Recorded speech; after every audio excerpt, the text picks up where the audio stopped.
नमस्कार स्टूडेंट्स, आप सभी का स्वागत है मेरी नेक्स्ट वीडियो में।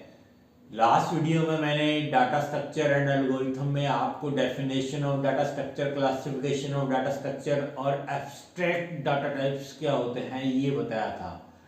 आइए अब देखते हैं नेक्स्ट टॉपिक जो आपका एडीटीज के बाद आता है। आपका नेक्स्ट टॉपिक है एल्गोरिथम्स क्या होते हैं। एल्गोरिथम वैसे तो आपको पता ही है एल्गोरिथम्स क्या होते हैं। जब भी हम सॉफ्टवेयर बनाते हैं तो सबसे पहले सॉफ्टवेयर जब हम डेवलप करते हैं तो उसमें दो स्टेजेस आती हैं सॉफ्टवेयर डेवलपमेंट लाइफ साइकिल में। एक स्टेज आती है डिज़ाइन स्टेज और एक स्टेज आती है इम्प्लीमेंटेशन स्टेज। जो डिज़ाइन स्टेज होती है उस डिज़ाइन स्टेज में हमें एल्गोरिथम डिज़ाइन करने होते हैं।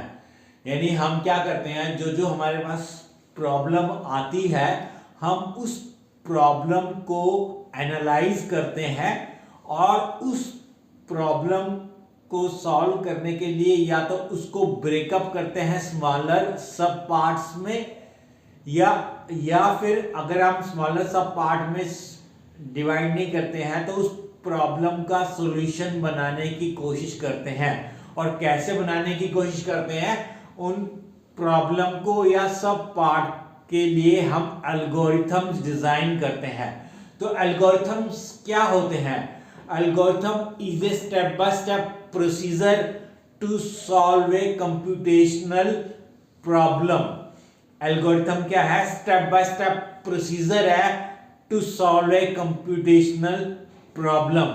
या फिर एल्गोरिथम की एक फॉर्मल डेफिनेशन क्या हो सकती है, या तो एल्गोरिथम क्या हो सकता है? Algorithm is step by step procedure to solve a computational problem.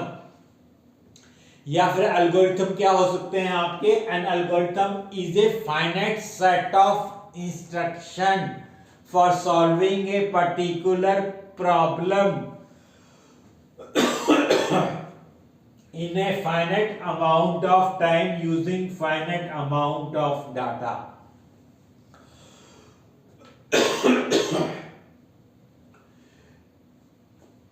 इन दो डेफिनेशन में से जो आपको सिंपल डेफिनेशन लगती है, इजी टू रिमेंबर लगती है, वो आप याद कर सकते हैं।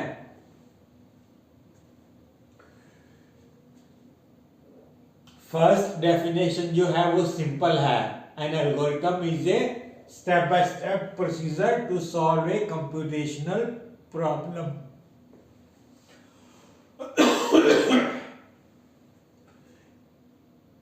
या आपके कॉलेज में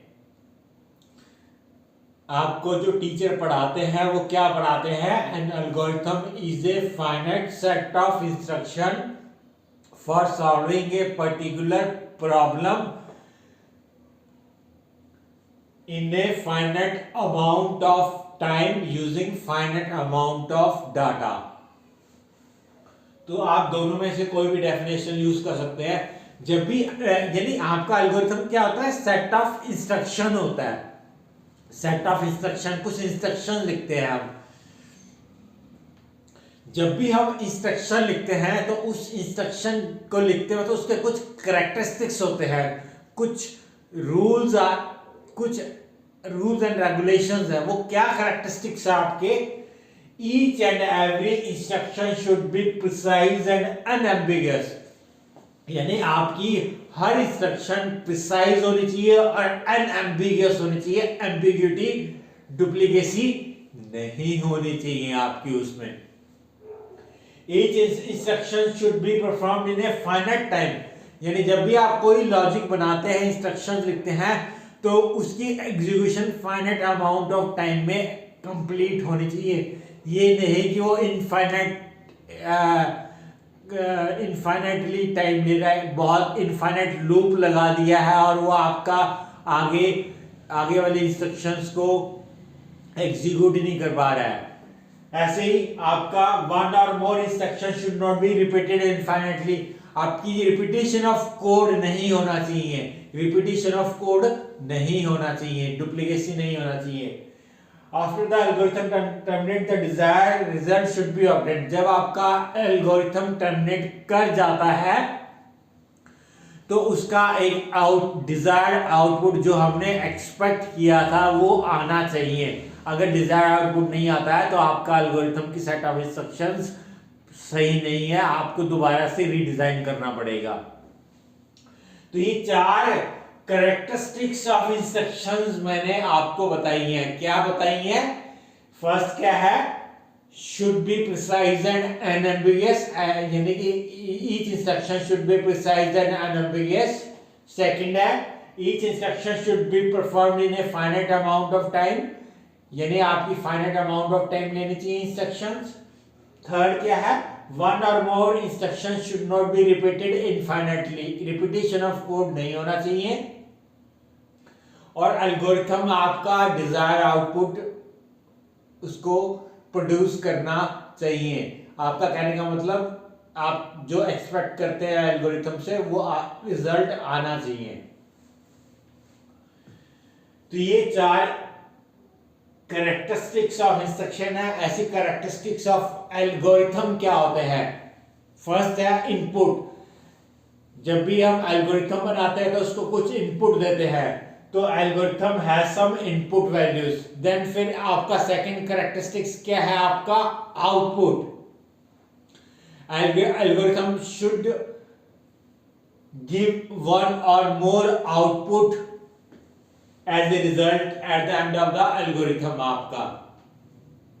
ऐसे थर्ड कैरेक्टरिस्टिक्स क्या है एल्गोरिथम का? एनएम्बिग्युइटी। एनएम्बिग्युइटी मतलब इंस्ट्रक्शन, इससे पहले हमने कैरेक्टरिस्टिक्स ऑफ इंस्ट्रक्शन में देखा एनएम्बिग्युइटी होनी चाहिए इंस्ट्रक्शंस के अंदर। Algorithm should be unambiguous, that is instruction should be clear and simple. Instruction आपकी शुड बी क्लियर होनी चाहिए, सिंपल होनी चाहिए आपकी। Then finiteness.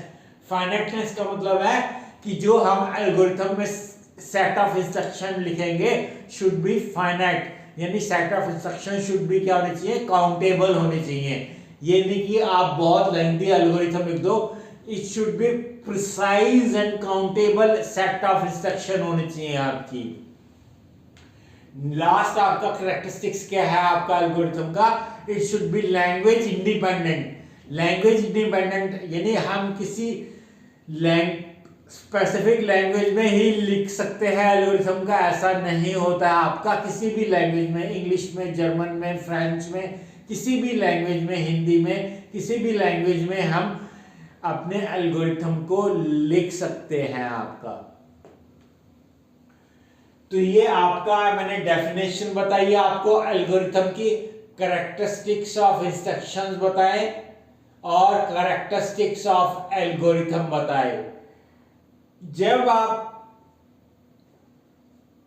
एल्गोरिथम जब हम बना लेते हैं तो हम उसको रिप्रेजेंट कैसे करते हैं? या तो प्रोग्राम के थ्रू रिप्रेजेंट कर सकते हैं, या फ्लो चार्ट्स के थ्रू रिप्रेजेंट कर सकते हैं, या सूडो कोड के थ्रू रिप्रेजेंट कर सकते हैं।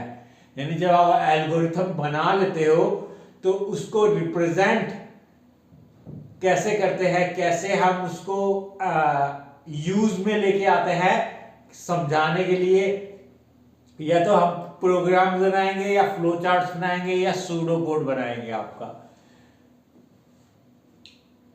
आइए अब देखते हैं नेक्स्ट टॉपिक आपका। नेक्स्ट टॉपिक आपका है डाटा फ्लो। डाटा फ्लो कैसे होता है एल्गोरिथम में, वो है एक छोटा सा टॉपिक। और सूडो कोड क्या होते हैं आपके, नेक्स्ट टॉपिक आपका सूडो कोड है आपका। सूडो कोड क्या होते हैं आपके?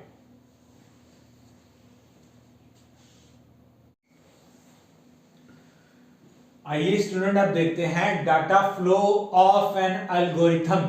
डाटा कैसे फ्लो करता है एल्गोरिथम में। जब आप एल्गोरिथम बनाते हैं सबसे पहले आपके पास क्या आती है? प्रॉब्लम आती है। एक problem can be a real world problem और an instance of an real world problem for which we need to create the algorithm और सेट ऑफ इंस्ट्रक्शंस। तो पहले आपके पास डाटा फ्लो में क्या आएगी? प्रॉब्लम आएगी। प्रॉब्लम आने के बाद फिर क्या आएगा? आपका एल्गोरिथम आपको बनाना होता है। फिर आपको algorithm set of instructions create करनी पड़ती हैं आपको एल्गोरिथम के अंदर in order to solve the problem. तो आपका एल्गोरिथम आएगा, algorithm will be design for a problem which will be a step by step procedure. जब आप एल्गोरिथम बना लेते हैं फिर आपका क्या आता है डाटा फ्लो में, इनपुट आता है कि what are the required and desired inputs will be given to the algorithm. क्या क्या रिक्वायर्ड और डिजायर्ड इनपुट्स है आपके एल्गोरिथम की। फिर data flow of an algorithm में इनपुट आती है। इनपुट आने के बाद क्या आता है आपका प्रोसेसिंग यूनिट आती है आपकी। प्रोसेसिंग यूनिट मतलब आपका जब इनपुट आ गया तो उस इनपुट पे एक्ट करना है, आपको एक्ट करना है, उस इनपुट को प्रोसेस करना है। जब इनपुट प्रोसेस होगी तो देन डिजायर्ड आउटपुट आपको मिलेगा आपका। तो आपका प्रोसेसिंग यूनिट क्या करेगा, inputs will be given to processing unit and the processing unit will produce the desired output. फिर लास्ट में क्या आता है आपका आउटपुट आता है। तो आपका लास्ट में क्या है output, the output is the result of the algorithm. आपका last data flow of an algorithm में क्या आएगा आपके पास, आउटपुट आएगा। यानी प्रॉब्लम आती है पहले डाटा फ्लो में, फिर एल्गोरिथम आता है, फिर इनपुट आता है, फिर प्रोसेसिंग यूनिट आता है, फिर आउटपुट आता है आपका। ये 5 स्टेप है आपके डाटा फ्लो ऐसे करता है एल्गोरिथम में आपका। आइए अब देखते हैं factors which needs to be considered while designing an algorithm। क्या क्या फैक्टर्स कंसीडर करने चाहिए एक एल्गोरिथम को डिजाइन करते वक्त, आइए आप देखते हैं।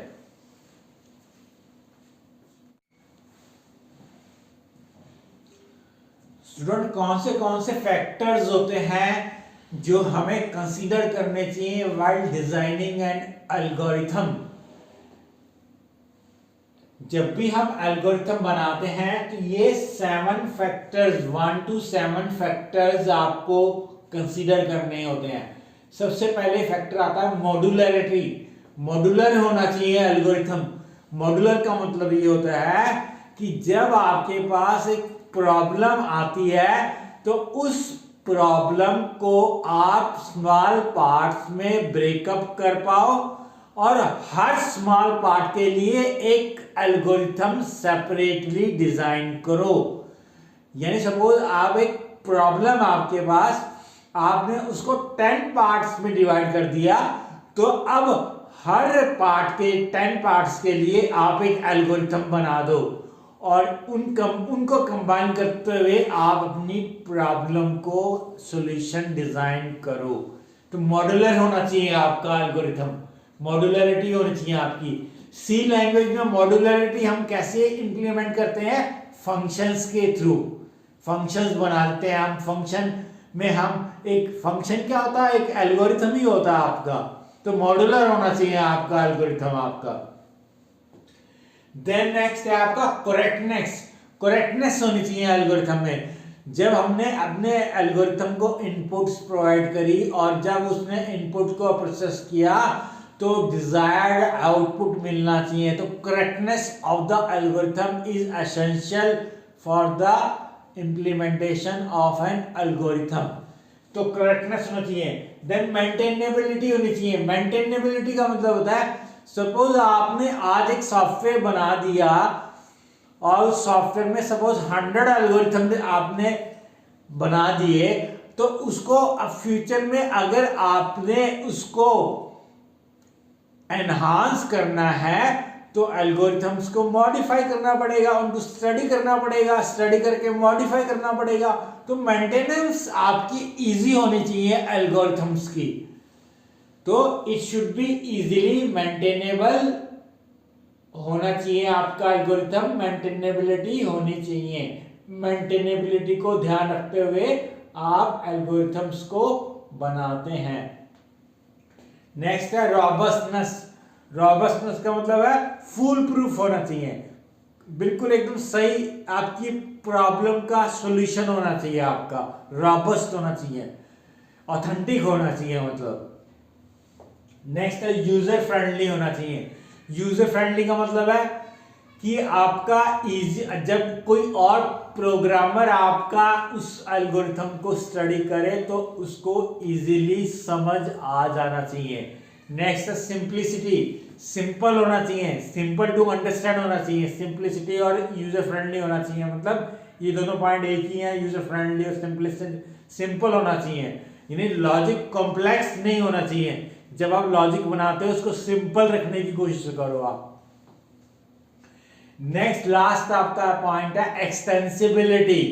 एक्सटेंसिबिलिटी का मतलब जब उसकी मेंटेनेंस आई एल्गोरिथम की तो वो इजीली एक्सटेंडेबल होना चाहिए, यानी उसमें आप कोई नई चीज ऐड करना चाहो तो इजीली ऐड अप हो जाए आपके एल्गोरिथम के अंदर। तो ये 7 फैक्टर्स है आपके। मैंने क्या है, पहला फैक्टर मॉड्यूलरिटी होना चाहिए, मॉड्यूलरिटी होना चाहिए, करेक्टनेस होना चाहिए, मेंटेनेबिलिटी होना चाहिए, रॉबस्ट होना चाहिए, यूजर फ्रेंडली होना चाहिए, सिंपल होना चाहिए और आपका एक्सटेंसिबल होना चाहिए। ये फैक्टर्स आपको एक एल्गोरिथम को डिजाइन करते वक्त ध्यान रखने होते हैं। आइए आप देखते हैं सूडो कोड। सूडो कोड क्या होते हैं आपके।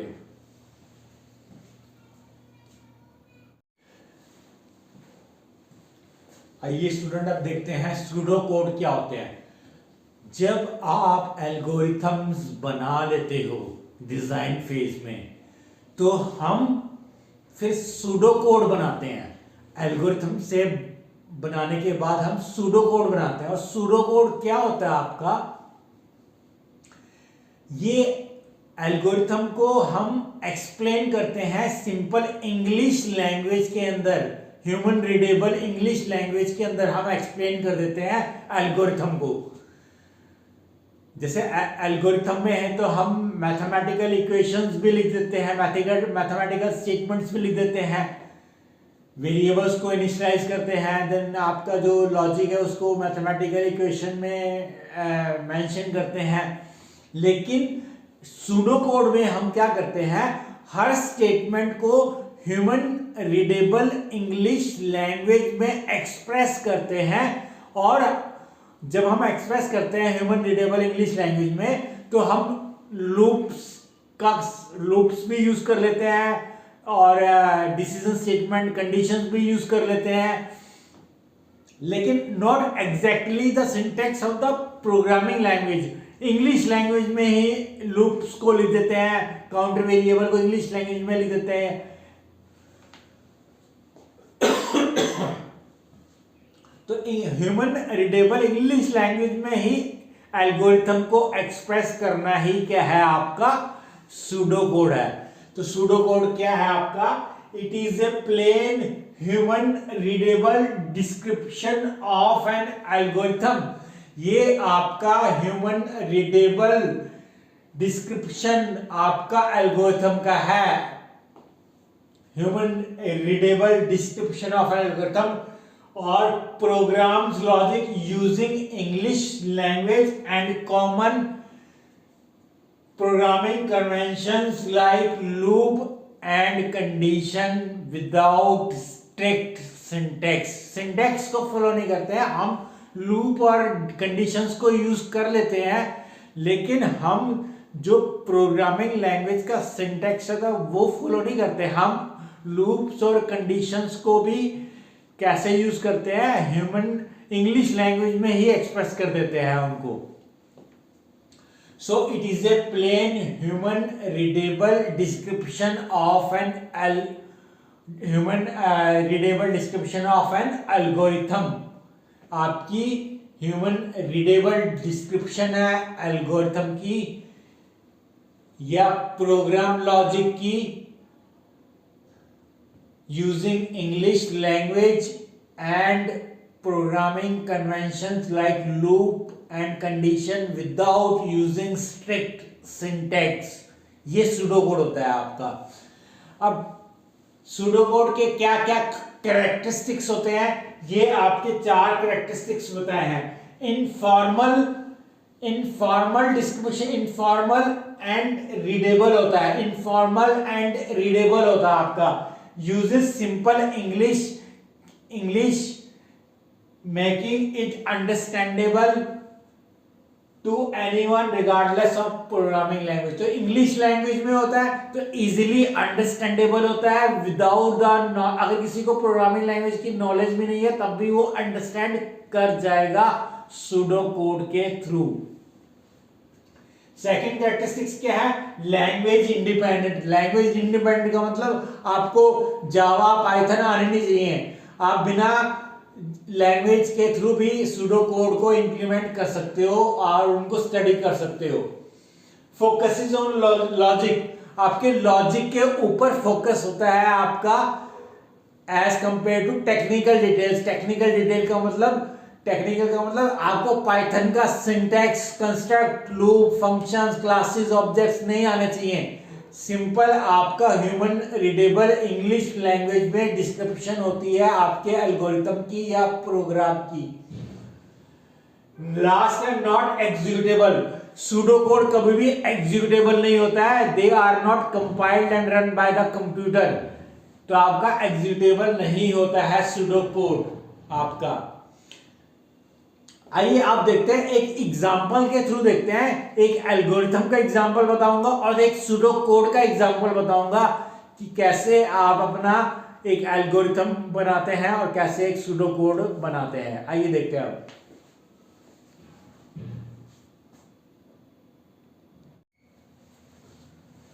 आइए स्टूडेंट अब देखते हैं सूडो कोड और एल्गोरिथम का एक एक एग्जांपल। सूडो कोड आप जब बनाते हैं तो कैसे बनाएंगे, एल्गोरिथम आप कैसे बनाते हैं तो कैसे बनाएंगे। आइए अब देखते हैं एग्जांपल। ये एग्जांपल जो मैं बता रहा हूं, ये एग्जांपल क्या है कि आपने 1 to 100 नंबर में से ऑड नंबर का सम अलग से निकालना है और 1 to 100 और इवन नंबर का सम अलग से निकालना है। अगर हम सूडो कोड लिखते हैं तो कैसे लिखेंगे, क्योंकि सूडो कोड में ह्यूमन रीडेबल इंग्लिश लैंग्वेज का ही यूज होगा। तो कैसे लिखेंगे, फर्स्ट स्टेप क्या होगा, initialize a variable sum even to 0 and another variable sum odd to 0, यानी सम इवन सम ऑड दो वेरिएबल लेंगे, 0 से इनिशियलाइज कर देंगे। सेकंड स्टेप क्या रहेगा, for I 1 to 100 do if I is divisible by 2, तो वो i डिविजिबल बाय 2 है तो क्या इवन नंबर है, then add sum even and i and store the result in sum even, else add sum odd and i and store the result in sum odd. तो ये आपका if हो गया और एंड हो गया फॉर का। तो ये लॉजिक है आपका सिंपल सा, sum of odd and even number from 1 to 100 find out करने का। फिर थर्ड स्टेप क्या है, फिर तो रिजल्ट डिस्प्ले करना। थर्ड स्टेप में display the sum of even number in the sum even variable and sum of odd number in the sum odd variable. तो ये डिस्प्ले हो जाएगा आपका। अगर आप एल्गोरिथम बनाते हैं तो कैसे बनाएंगे, आप स्टेप्स लिखते हैं। स्टेप 1 क्या होगा, स्टार्ट द एल्गोरिथम। स्टेप 2 क्या होगा, वेरिएबल्स को इनिशियलाइज करना, सम even sum odd, I variable को इनिशियलाइज करना। सम इवन को 0 से इनिशियलाइज किया, सम ऑड को भी 0 से इनिशियलाइज किया और आई को किससे इनिशियलाइज किया, 1। स्टेप 3 क्या रहेगा, repeat while I less than equal to 100, जब तक आई की वैल्यू 1 से शुरू कर रहे हैं लेकिन 100 से लेस है या इक्वल है तब तक ये लूप चले। इफ कंडीशन क्या करिए, if I percentage 2 is equal to 0, अगर मॉडुलस मेरा रिमाइंडर 0 है तो इवन है, नहीं तो ऑड है। इवन है तो सम इवन में आई ऐड हो जाएगा, अदरवाइज सम ऑड में आई ऐड हो जाएगा। आई का इंक्रीमेंट किया, i is equal to i plus 1। Step 4 में हमें क्या करना है, सिर्फ ऑड और इवन की वैल्यू प्रिंट करनी है। स्टेप 4 क्या कर रहा है, sum of odd number sum odd print कर रहा है। और स्टेप 5 क्या कर रहा है, sum of even number sum even print कर रहा है। स्टेप 6 में क्या है, स्टॉप कर रहे हैं हम। तो ये सूडो कोड है, ये एल्गोरिथम है। एल्गोरिथम में आप क्या करते हैं, मैथमेटिकल इक्वेशंस को भी यूज कर लेते हैं, जबकि सूडो कोड में सारा का सारा काम ह्यूमन रीडेबल इंग्लिश लैंग्वेज में ही चलता है आपका। जैसे हमने किसी भी लैंग्वेज के फॉर और इफ तो यूज किए, लेकिन इंग्लिश लैंग्वेज में ही यूज किया है उसको। जैसे फॉर आई 1 to 100 इक्वल, मतलब मैथमेटिकल इक्वेशन हम सूडो कोड में यूज इतना नहीं करते हैं एज कंपेयर टू एल्गोरिथम्स आपका। तो ये आपका थोड़ा सा एल्गोरिथम और सूडो कोड के बारे में था। मैंने एल्गोरिथम में बताया एल्गोरिथम क्या होता है, कैरेक्टरिस्टिक्स ऑफ इंस्ट्रक्शंस बताया, कैरेक्टरिस्टिक्स ऑफ एल्गोरिथम बताया, डाटा फ्लो ऑफ एल्गोरिथम बताया। देन मैंने आपको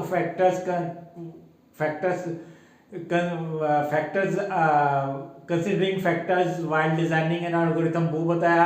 फिर सूडो कोड क्या होता है, कैरेक्टरिस्टिक्स ऑफ सूडो कोड क्या होता है, उनका एक एक एग्जांपल मैंने आपको करके बताया।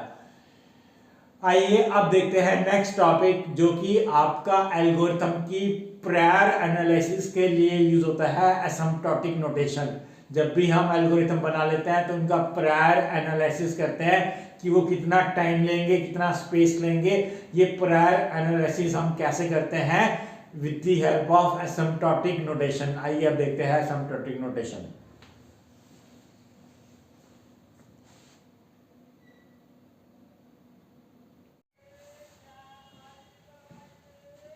आइए स्टूडेंट अब देखते हैं next topic, asymptotic notations. Asymptotic notations क्या होती हैं आपकी?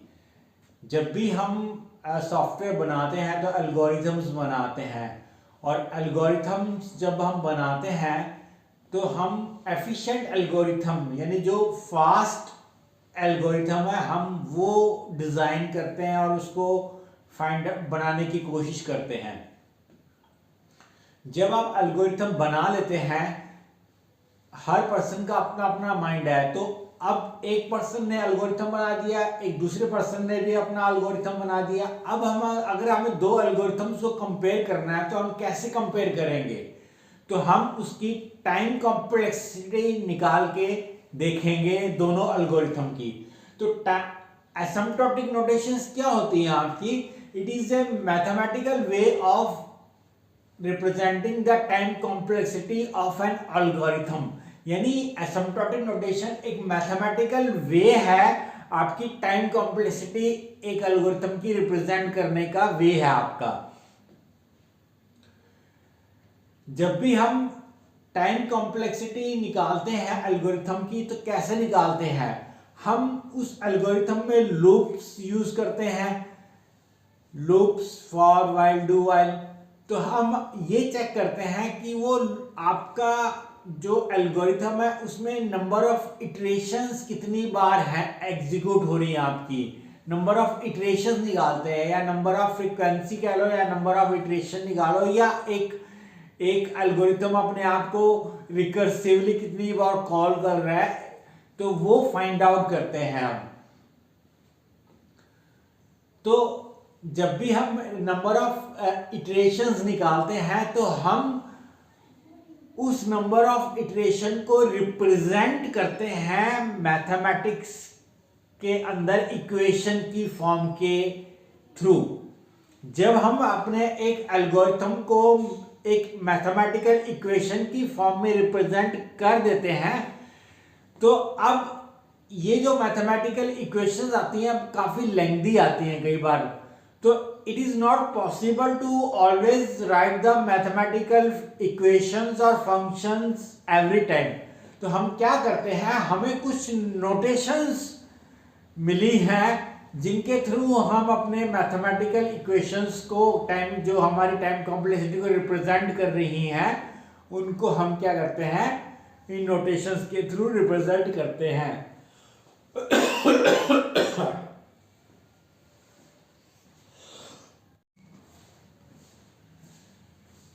तो ये जो मैथमेटिकल इक्वेशंस आती हैं या फंक्शंस हम टाइम कॉम्प्लेक्सिटी को रिप्रेजेंट करने का फाइंड आउट करते हैं, तो हम कैसे रिप्रेजेंट करते हैं?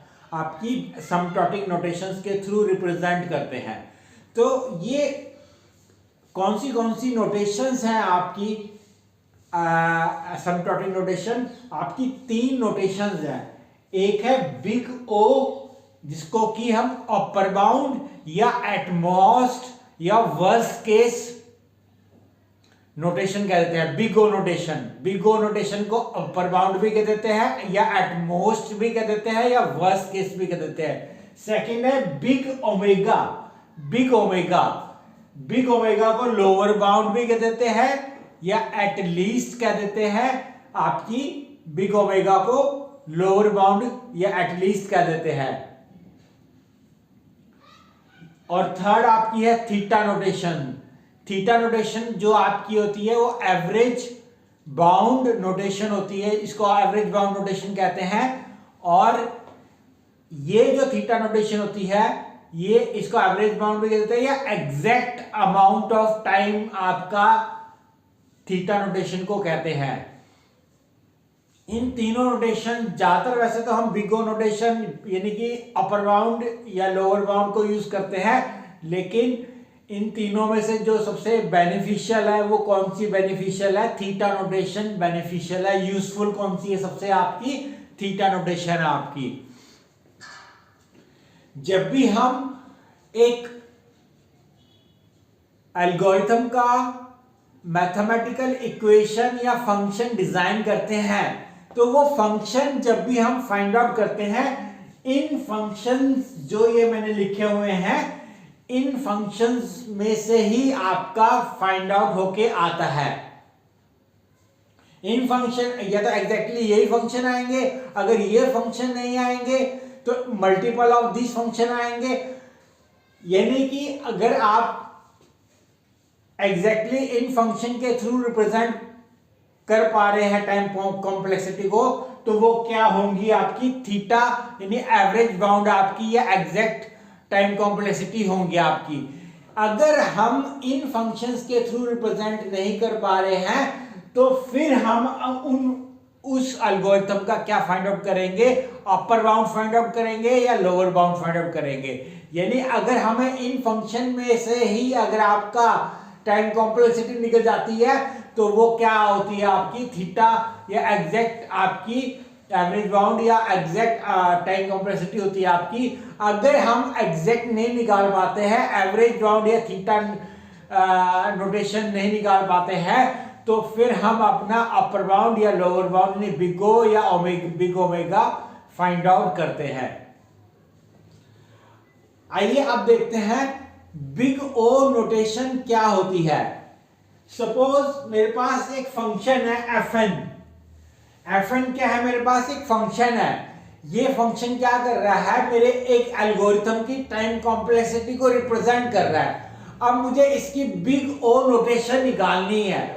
अगर मुझे इसकी बिग ओ नोटेशन निकालनी है यानी मुझे बिग ओ ऑफ gn निकालना है, यानी मुझे gn भी एक फंक्शन, gn भी मेरा क्या है? एक फंक्शन है, एक इक्वेशन है। तो मुझे अगर ऑर्डर ऑफ या बिग ओ ऑफ gn निकालना है तो कैसे निकालूंगा? तभी निकलेगा if and only if there exist a positive constant c and n naught such that function fn is less than equal to c of gn। यानी कि अगर मुझे बिग ओ ऑफ gn निकालना है तो मेरा ये फंक्शन जो है fn क्या होना चाहिए? Less than equal to c of gn होना चाहिए, where c should be greater than 0 and n should be greater than equal to n0। यानी n should be greater than equal to n0। n0 क्या है आपका? n greater than equal to 0 value. n naught क्या है? Greater than equal to 0 for all values of n greater than equal to n0। यानी हमें ये वाली condition satisfy करनी पड़ेगी, तभी आपका बिग ओ ऑफ gn एक फंक्शन fn का निकल पाएगा। सपोज मेरे पास एक फंक्शन है fn और fn ये क्या है? एक मैथमेटिकल इक्वेशन है और ये सपोज एक एल्गोरिथम का टाइम कॉम्प्लेक्सिटी रिप्रेजेंट कर रही है। अब मैं क्या चाहता हूं? इसका big big O of F of GN निकालना है, big O of G N, big O of GN निकालना है तो मुझे सी ऑफ जीएन निकालना पड़ेगा, सी ऑफ जीएन निकालना पड़ेगा। तो जब भी एक मैथमेटिकल इक्वेशन आ जाती है तो इसके लिए आपको पहले g of big O of GN निकालना है।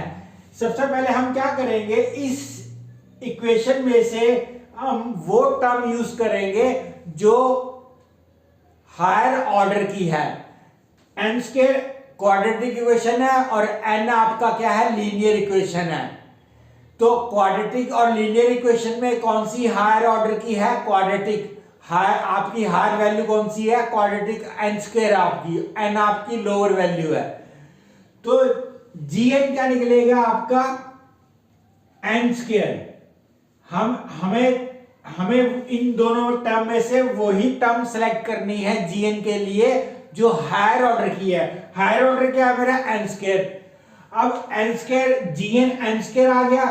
अब मुझे सी निकालना है। सी क्या होगा आपका, सी निकालने के लिए आप 3n स्क्वायर प्लस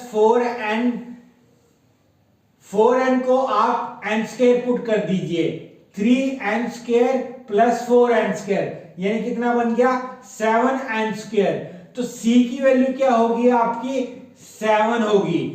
तो आपका ये f function fn less than equal to c of gn आपका क्या निकलेगा, आपका c ऑफ gn क्या निकलेगा, 7n स्क्वायर निकलेगा आपका, 7n स्क्वायर। c क्या निकलेगा, 7 निकलेगा आपका। और n स्क्वायर क्या निकलेगा आपका, gn फंक्शन निकलेगा आपका।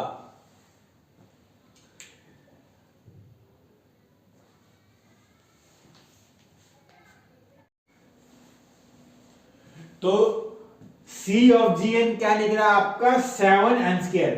जब भी आपके पास फंक्शन fn आपको मिल जाता है, मैथमेटिकल इक्वेशन मिल जाती है, उसमें से c कैसे फाइंड आउट करना है, gn कैसे फाइंड आउट करना है। पहले अगर आपको gn फाइंड आउट करना है, gn क्या होगा, जो fn होता है उसमें जो जितनी भी मल्टीपल टर्म्स होती हैं, जैसे इसमें मल्टीपल टर्म क्या है, 3n स्क्वायर और 4n।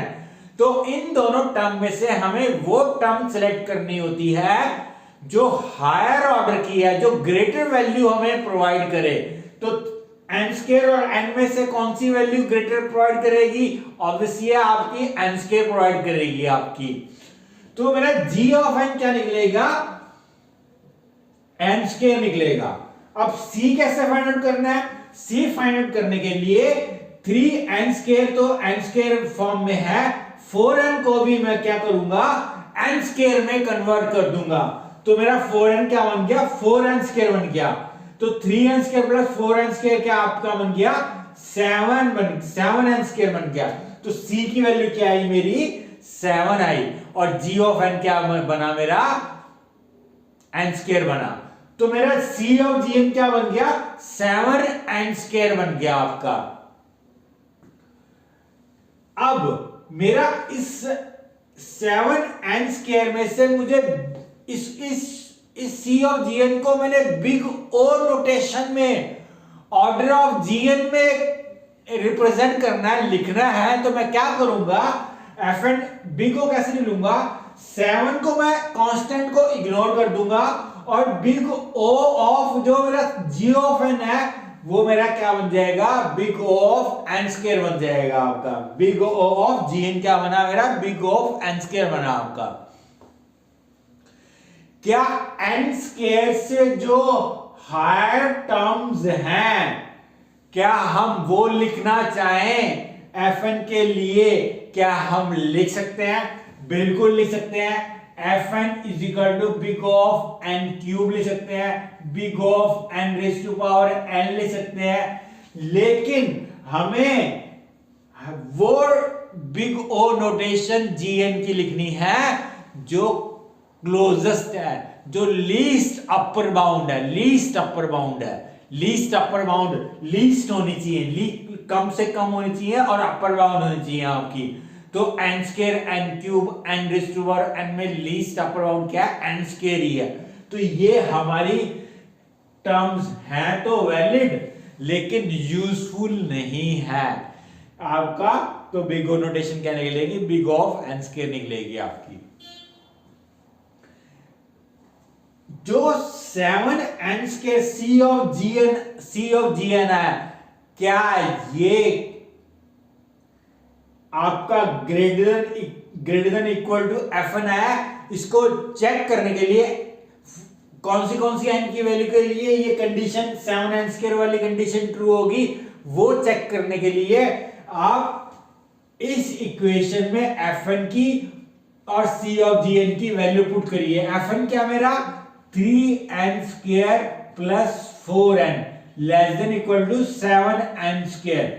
3n स्क्वायर को राइट साइड में ले गए तो क्या बना आपका 7n square minus 3n square, 4n less than equal to 4n square, 4 से 4 कैंसल,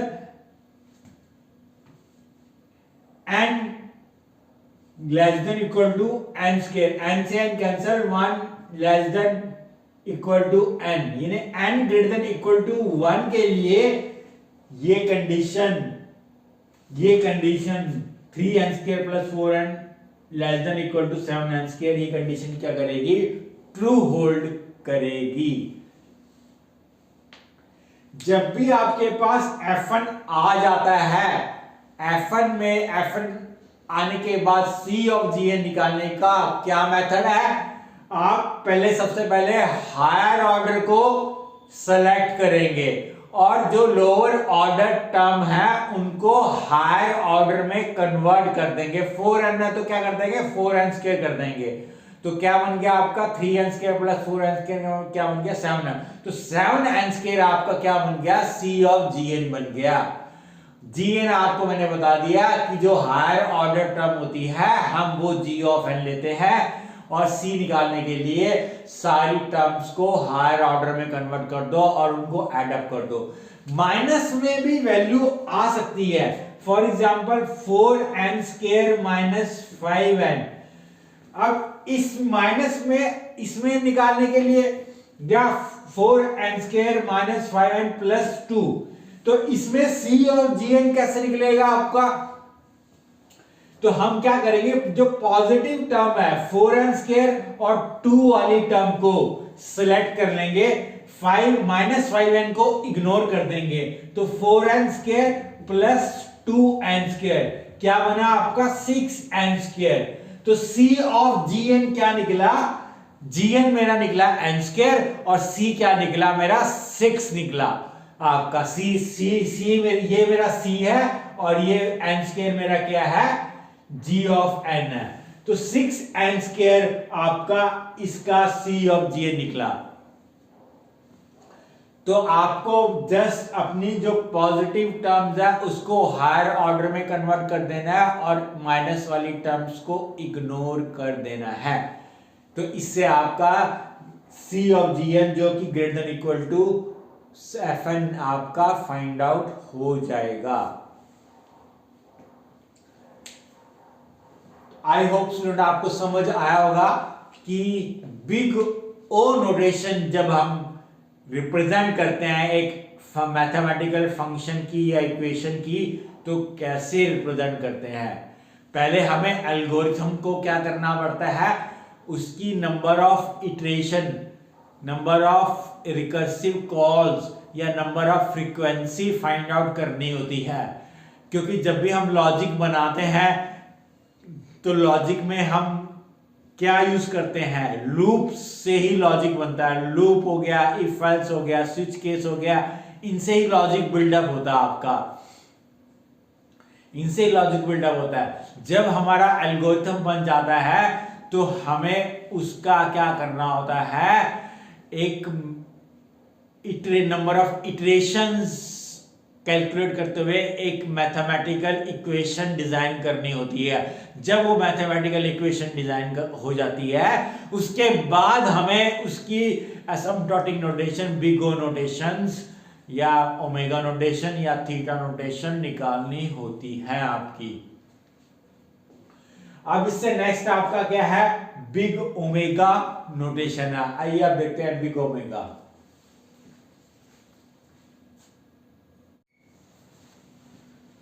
आइए स्टूडेंट आप देखते हैं big omega notation. Big omega notation में सिर्फ दो ही चेंजेस है। बिग ओ की जगह ओमेगा सिंबल आ जाएगा और F1 जहां मेरा बिग ओ में less than equal to C of G N था, अब ये क्या बन जाएगा, greater than equal to C of G N. यानी कि बिग ओमेगा में क्या होगा, the function f1 is equal to big omega of gn if and only if there exists a positive constant c and n naught such that f1 is greater than equal to c of gn। यानी f1 मेरा c of gn से greater होगा या equal होगा for all values of c greater than 0 and n greater than equal to n naught, यानी n naught greater than equal to 0। अब एक example के थ्रू समझते हैं बिग ओमेगा नोटेशन क्या होती है। सपोज मेरा Fn ही वो लास्ट बिग ओ में से जो फंक्शन हमने यूज किया था वही यूज कर रहे हैं बिग ओमेगा के लिए, तो 3n² + 4n, क्योंकि बिग ओमेगा लोअर बाउंड होती है नोटेशन, या लोअर बाउंड कह लो या लीस्ट बाउंड कह लो, या आपकी बेस्ट केस कह लो, बेस्ट केस भी कह सकते हैं बिग ओमेगा को। तो इस जब आपके पास Fn आपके पास है अवेलेबल, तो अब हमें C बिग ओमेगा ऑफ अगर Gn निकालना है तो पहले हमें C ऑफ Gn निकालना पड़ेगा। C ऑफ Gn में से पहले Gn निकालेंगे, तो Gn आपका क्या होगा, आपका इन दोनों में से जो हायर ऑर्डर टर्म है वो होगी n²। n में हायर ऑर्डर क्या है, n², तो n² होगी आपकी। तो G ऑफ n क्या निकल गया आपका, n²। C की वैल्यू क्या होगी, अब अगर आप केयरफुली स्टडी करें, जब हमने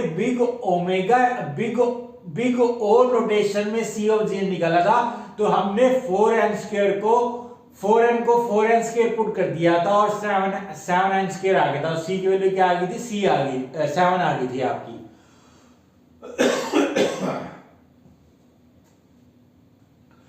अब बिग ओमेगा में अगर हमें C की वैल्यू फाइंड आउट करनी है,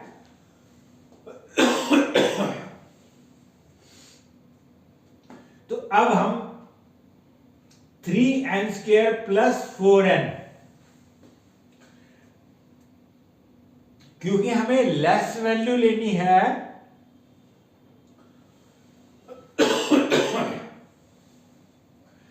तो लेस वैल्यू 3n² में हम 4n ऐड कर रहे हैं।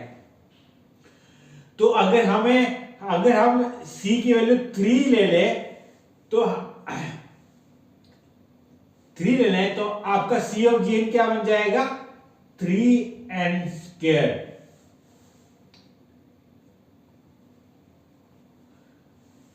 तो आपका C की वैल्यू क्या आएगी आपकी, यहां पे 3 आएगी, 7 नहीं आएगी आपकी।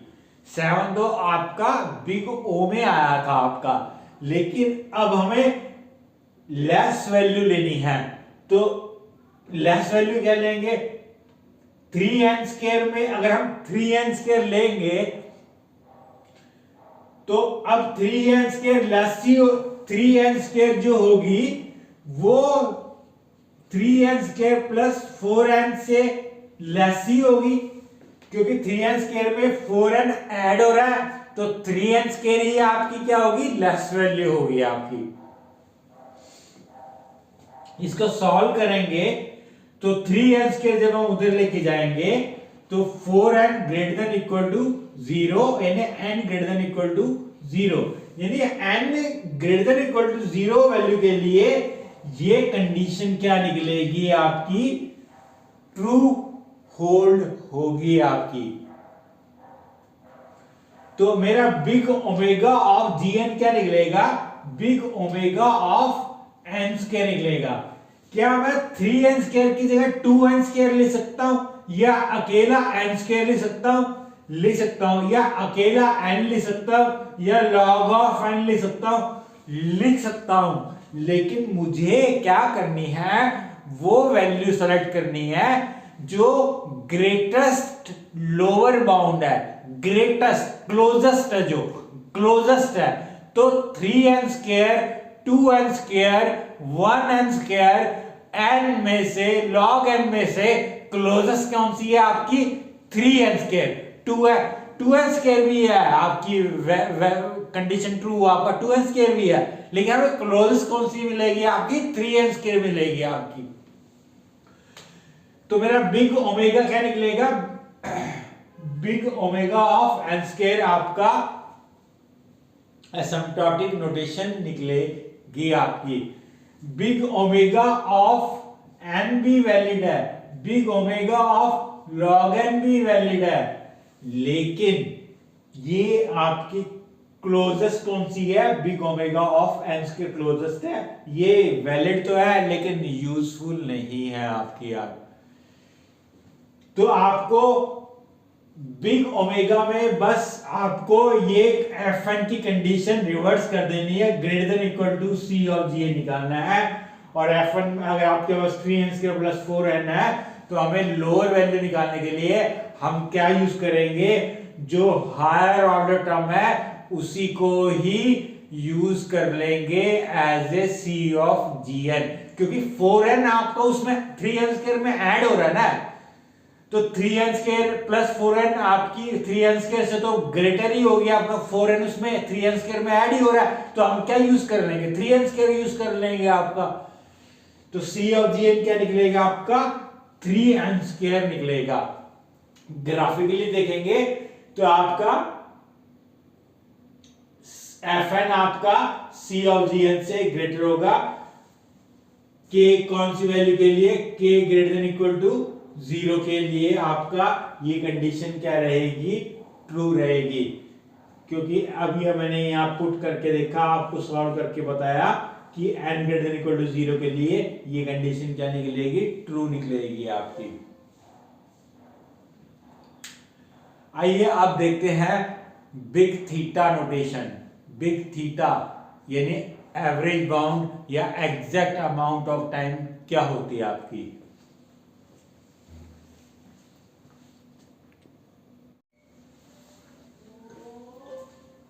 आइए स्टूडेंट आप देखते हैं थीटा नोटेशन। थीटा नोटेशन क्या होगा, fn is equal to theta of Gn if and only if there exist positive constants c1, c2 and n0 such that c1 into Gn, c1 of Gn is less than equal to fn and fn is less than equal to c2 dot Gn। यानी जो मेरा function fn है वो c1 dot Gn से तो greater होगा और c2 dot Gn से लेस होगा। सपोज मेरा function 3n square plus 4n है, तो ये किससे ग्रेटर होगा, 3n स्क्वायर से तो ग्रेटर होगा, लेकिन लेस देन इक्वल टू किससे होगा, 7n स्क्वायर से लेस देन इक्वल टू हो गया। तो इसका fn क्या निकला आपका, थीटा ऑफ n स्क्वायर।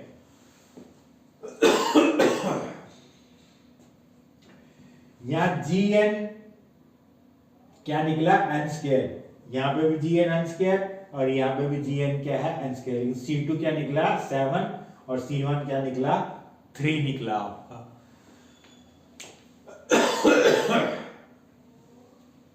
तो ये आपका एवरेज बाउंड है, average bound theta of n square आपका एवरेज बाउंड है आपका। इसमें हम n theta of n square ही ले सकते हैं, इसे लोअर बाउंड की वैल्यू या अपर बाउंड की वैल्यू नहीं लिख सकते हम इसमें। Theta of exactly n square ही आएगा आपका, यानी theta of n, theta of log n, या थीटा ऑफ एन क्यूब, या theta of n raise to power n नहीं आएगा, यानी लोअर बाउंड और अपर बाउंड नहीं है। एग्जैक्ट जो एन स्क्वायर है वही आपका थीटा नोटेशन आएगा आपका। अगर हम ग्राफिकली रिप्रेजेंट करें तो ये Fn है, ये C2 इससे ग्रेटर है, और ये C1 इससे C1 क्या है, लेस है। ये C1 है, ये C2 है, ये Fn है।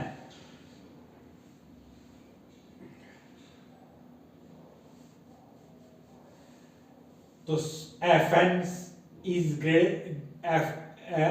less than equal to C2 dot gn, लेकिन greater than equal to C1 dot gn। तो ये आपका एवरेज बाउंड थीटा नोटेशन है आपकी। अब इससे नेक्स्ट टॉपिक आपका, इसमें 3 नोटेशन होती हैं, बिग ओ, ओमेगा, थीटा, ये तो आपको पता लग गया। 2 और होती हैं, स्मॉल ओ और स्मॉल ओमेगा।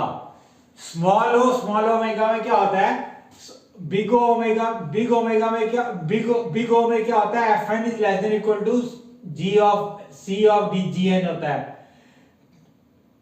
स्मॉल ओ में क्या होगा, ये इक्वल टू हट जाएगा, सिर्फ लेस देन रह जाएगा। ये क्या है आपकी स्मॉल ओ नोटेशन। और स्मॉल ओमेगा नोटेशन क्या होगी आपकी, Fn is greater than C of Gn। Greater than equal to होता है ना बिग ओमेगा, लेकिन स्मॉल ओमेगा में क्या होगा, ये इक्वल टू हो जाएगा और ग्रेटर देन आ जाएगा। सिर्फ ग्रेटर देन आएगा, इक्वल टू नहीं आएगा आपका स्मॉल ओमेगा में आपका। और स्मॉल ओ में क्या होगा, Fn less then C of Gn आएगा आपका स्मॉल ओ में आपका। तो ये 5 नोटेशन होती है। स्मॉल ओ और स्मॉल ओमेगा नोटेशन यूज इतनी नहीं होती है जितनी big omega, big O, big omega और थीटा नोटेशन यूज होती है आपकी। आई होप स्टूडेंट आपको समझ आया होगा एसिम्पटोटिक नोटेशंस क्या होती है आपकी। अगर नेक्स्ट टॉपिक आपका इसमें लीनियर सर्च और बाइनरी सर्च है और उनकी टाइम कॉम्प्लेक्सिटी आपकी। आइए अब देखते हैं वो नेक्स्ट टॉपिक।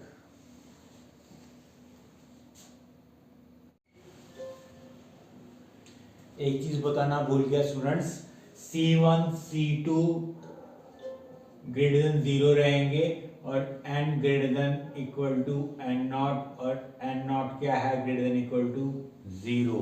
ये कंडीशन रहेगी C1 C2 और n और n0 के लिए आपका। एक चीज स्टूडेंट, इससे पहले मैंने जो आपको एसिम्पटोटिक नोटेशंस बताए हैं, big O notation, big omega या बिग थीटा, उसमें मैंने आपको big O notation worst case बता दिया है। तो वैसे ज़्यादातर हम बिग ओ यानी अपर बाउंड को अपर बाउंड ही कहते हैं, हम वर्स्ट केस नहीं कहते हैं टेक्निकली देखा जाए तो। ऐसी बिग ओमेगा को लोअर बाउंड ही कहते हैं, बेस्ट केस नहीं कहते हैं। और एवरेज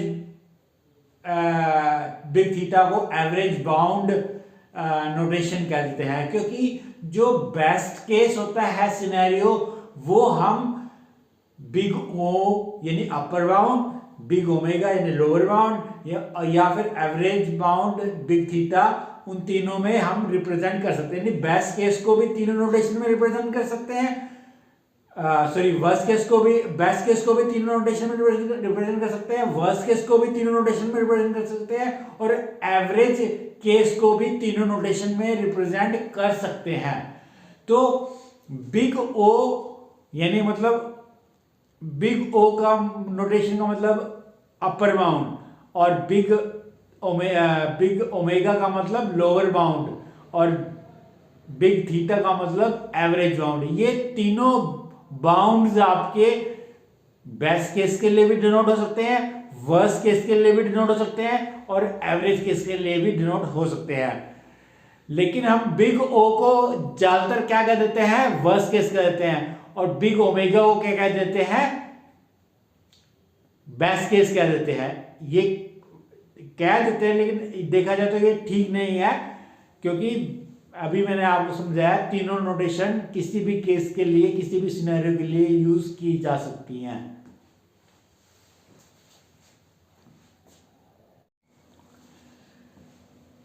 तो स्टूडेंट आज के लिए इतना ही। आपको मैं एसिम्प्टोटिक नोटेशंस तक ही मैंने एल्गोरिथम क्या होता है, सूडो कोड क्या होता है और एसिम्प्टोटिक नोटेशंस क्या होती है यही बताया मैंने आपको इस वीडियो में। नेक्स्ट वीडियो में मैं आपको लीनियर सर्च, बाइनरी सर्च और देयर एसिम्प्टोटिक नोटेशंस क्या होती है, बेस्ट केस क्या होता है, वर्स्ट केस क्या होता है, लीनियर सर्च का एवरेज केस क्या होता है, लीनियर सर्च और बाइनरी सर्च का, वो डिस्कस करेंगे।